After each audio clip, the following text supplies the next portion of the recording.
Hello అండి, ఇవాళ నేను కొబ్బరి లౌజ్ చేస్తున్నాను. 4 చిప్పలండి. 4 చిప్పలకి ఒక అర కేజీ పంచదార పట్టిద్ది. ఇప్పుడు ఇదంతా తీసుకొని తురుముకునే వాళ్ళు తురుముకోవచ్చండి. నేను తీసేసి మిక్సీ పడతాను, ముక్కలు చేసి. మిక్సీ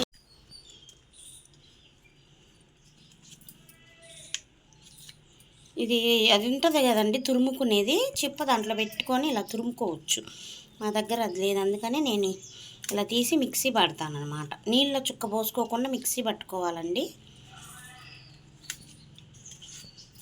ఇది శుభ్రంగా కడుక్కోవాలండి. కొబ్బరి చిప్ప పీస్ అంతా అంటిద్ది కదా, నీట్గా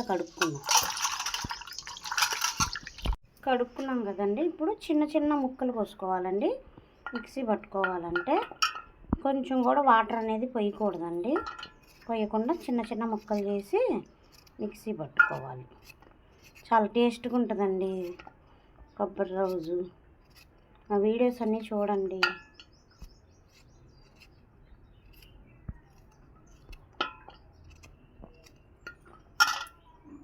మేము గుడికి వెళ్ళొచ్చామండి. గుడికి వెళ్ళొచ్చి 4 చిప్పలు కొట్టేసాం.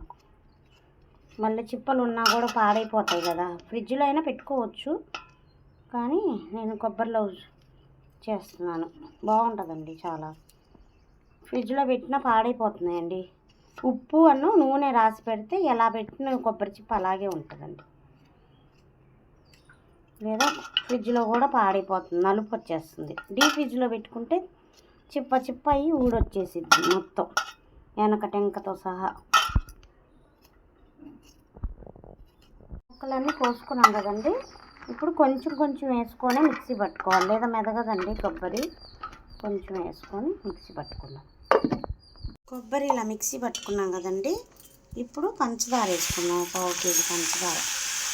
అర కేజీ పట్టిద్ది అనుకున్నా కానీ కొన్ని చిప్ప ఒకటి పాడైపోయిందండి, తీసేసాను. ఇలా పంచదార కూడా వేసేసి మొత్తం కలిపి ఒక 5 నిమిషాలు నానబెట్టాలండి. పొయ్యి మీద పెట్టకుండానే. పంచదార కొబ్బరి బాగా మిక్స్ అయ్యిద్ది కదా, ఇలాగ ఒక 5 నిమిషాల పాటు బాగా కలిపి వదిలేయాలి.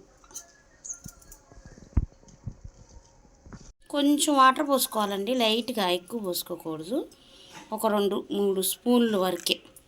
ఇప్పుడు స్టవ్ మీద పెట్టుకుందాం. కలిపి ఒక 5 నిమిషాలు అయింది కదా. ఇప్పుడు స్టవ్ మీద పెట్టుకున్నానండి. బాగా కలుపుతూనే ఉండాలండి, లేదా అడుగు అంటుతూ ఉంటుంది. బాగా కలుపుతూ ఉండాలి.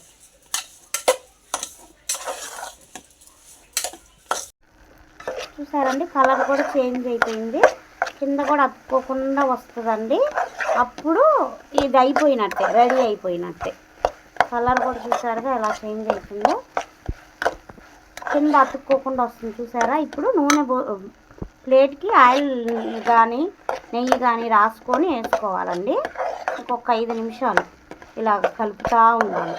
దగ్గర పావు గంట పైనే కలుపుతూ ఉండాలండి, దగ్గరకు వచ్చేలాగా. ఇలాగా మధ్యలో క్లిప్ మిస్ అయిందండి, చూపించడం మర్చిపోయాము.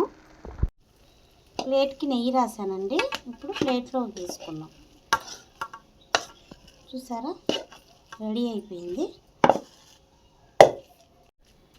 సమానంగా అనుకోవాలండి. వేసాక చాలా సమానంగా అనుకుంటేనే చెక్క టైప్లో వస్తుంది, పప్పు చెక్క టైప్లో షేప్ కూడా, కొయ్యటానికైనా సరే.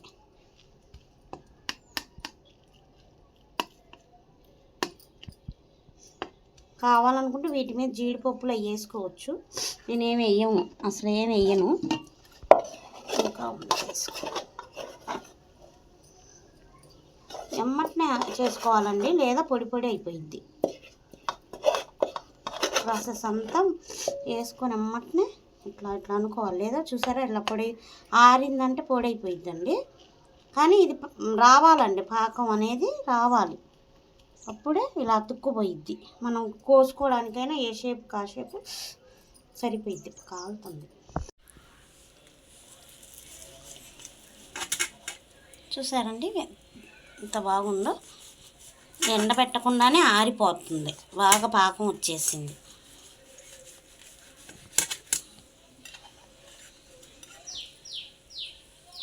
చూసారా కొబ్బరి లౌజ్ ఎంత బాగా వచ్చిందో. ఇంత లావు ఇంత మందం ఉండాలండి. చాలా టేస్ట్గా ఉంటుందండి. కొబ్బరి లడ్డూలు కూడా చేసుకోవచ్చు, కానీ ఇది కొబ్బరి లౌజ్ బాగుంటుందండి. అసలు ఆరిపోతే ఇంకా టేస్ట్ వస్తుంది. చూసారా ఎంత బాగా వచ్చిందో, చూసారా ఎంత బాగుందో. కొబ్బరి లౌజు బాగా వచ్చిందండి. టేస్ట్ కూడా చాలా బాగుంటుంది. కొబ్బరి లౌజ్ రెడీ అండి. నా వీడియో కనుక మీకు నచ్చితే లైక్ చేయండి, షేర్ చేయండి, సబ్స్క్రైబ్ చేయండి. మీరు కూడా తయారు చేసుకొని నాకు పెట్టండి కామెంట్లో.